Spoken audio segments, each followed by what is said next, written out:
talking about? INFPs don't have a dark side. That's like saying Santa Claus is evil. But now that I think about it, he has enslaved an entire race of people, lives in the world's coolest tax haven, and has more aliases than a drug lord. INFPs are probably one of the most idealized type on the internet, especially girl INFPs. Which is fitting because they're the idealists.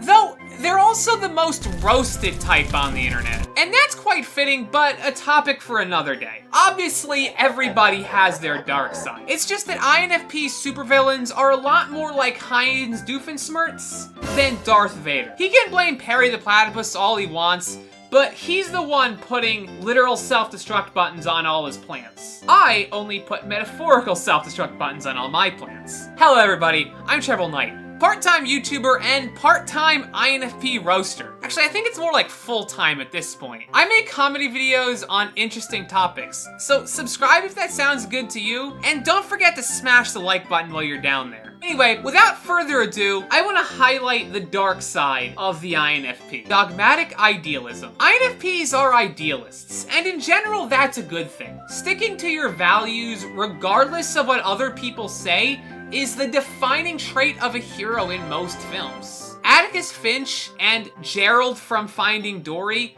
are the good guys because they do what's right regardless of what the jerks think. But like all things, that can be taken too far. It's just most people drop their values the minute it becomes inconvenient. But FI Doms will carry their values to extremes.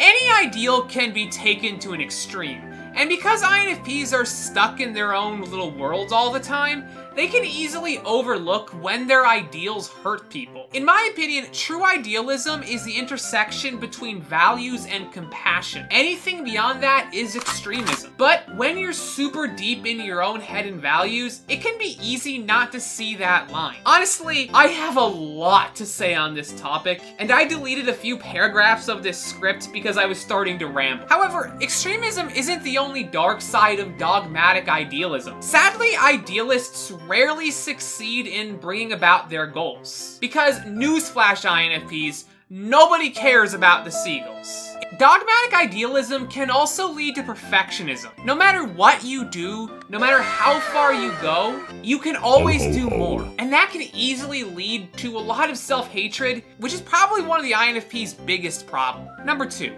Self-absorbed. INFPs pretty much live in their head 24/7. If they could get an apartment in there, they would.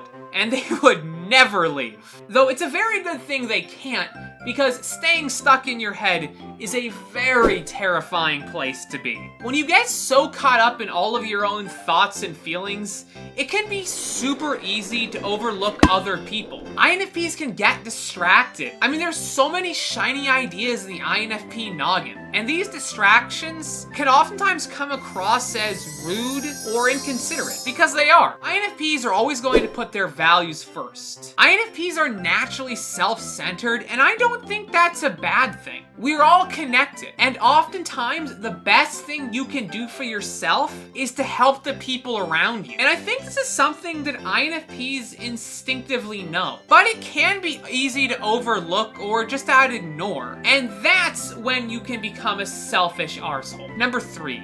The shadow. So I already made an entire video about the INFP shadow functions, and I'll put it at the end of this video. But in short, INFPs can put everyone else before them. I think this is a very common issue for the INFP personality. It's where you can have so little confidence in your own values and ideas that you don't value yourself. You become a doormat and lose yourself. And when an INFP loses themselves, that builds a small internal rage. And when that rage ends, things won't end well. But fortunately, an INFP probably won't explode at you in the way you might think. Number 4, manipulation.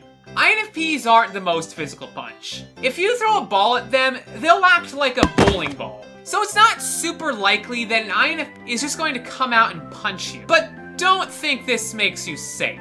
INFPs can be super manipulative. We don't like to be, but we can be it if we deem it necessary. With Dominant FI, we're creating a clone of everybody we know in our head. We normally use this to help understand people better and be empathetic, but a toxic INFP can turn this into a voodoo doll. We know exactly what to say to hurt your feelings. We just rarely say them because we don't want to hurt your feelings. INFPs can see all the patterns in your emotions and see how to exploit them. We're great actors and can be super passive aggressive. And that is the INFP shadow at work. Like I said, I made an entire video on that, which you can watch right here. I've been TrebleKnight. Thank you guys so much for watching. Special thanks to my patrons, and I'll catch you guys all next time.